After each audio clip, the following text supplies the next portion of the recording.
C'est la raison pour laquelle vous pensez qu'appeler son enfant du prénom de son grand-père, qu'il soit italien, portugais ou algérien, finalement, c'est ne pas aimer la France. Moi, je ne comprends pas. Vous dites, je protège les enfants parce qu'ils seront discriminés s'ils ont un... Oui, absolument. Ah oui.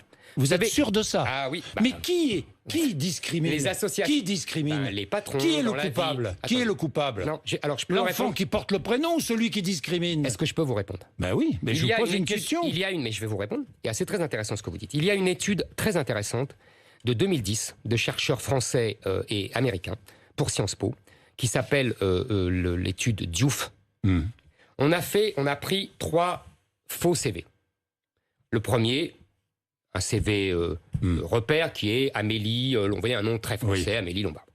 Et 2, on a pris un nom Marie avec un nom africain, Marie, autre chose, et on a pris un prénom Khalidja avec le même nom.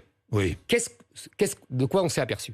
On s'est aperçu que le CV avec le nom français et le prénom français recevait quasiment autant de bonnes réponses que celui avec le nom africain, mais un prénom français.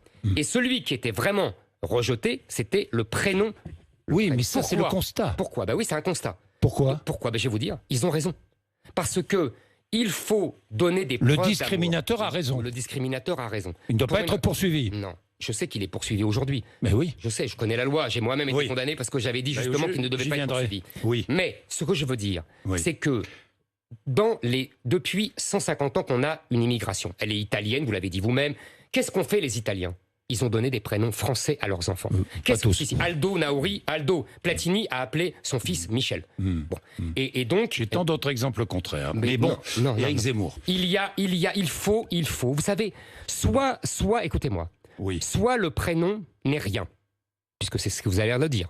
Et je ne vois pas pourquoi on ne donnerait pas un prénom français. Soit il est marqueur de l'identité, et en plus, c'est ça la vérité. Et là, il faut justement donner des preuves d'amour. Il ne suffit pas d'aimer, il faut donner des preuves d'amour. Et là, vous savez pourquoi les immigrés arabo-musulmans ne donnent pas de prénoms français? Parce que ce sont des prénoms chrétiens.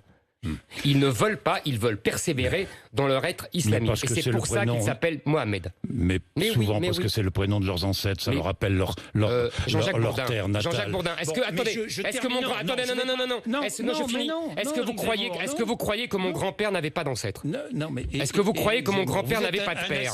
Vous êtes un assimilé parfait. Est-ce que vous croyez que mon... Pas parfait, on n'est jamais parfait. Non, mais est-ce que vous croyez que mon grand-père n'avait pas de père? Je déteste cet argument. Est-ce qu'il y a les sous-hommes et les surhommes? Il y a ceux qui... Il y a ceux qui sont pliés à la règle. Je vous rappelle que c'était une loi de 1803 jusqu'en 1993 et qu'il y a d'autres qui doivent s'émanciper de la règle. C'est ça que vous êtes en train de me dire? Non, je vous dis simplement que pour honorer ses ancêtres, parfois dans des familles, et même souvent, on a envie de donner le prénom de son grand-père. Je le sais, mais je le sais. Et on peut le donner en deuxième. C'est pas une question. Mais je sais. On peut le donner en deuxième prénom. On peut le donner en deuxième prénom. De temps en temps, il faut honorer la France aussi, Jean-Jacques Bourdin. Mais on l'honore, la France. Non.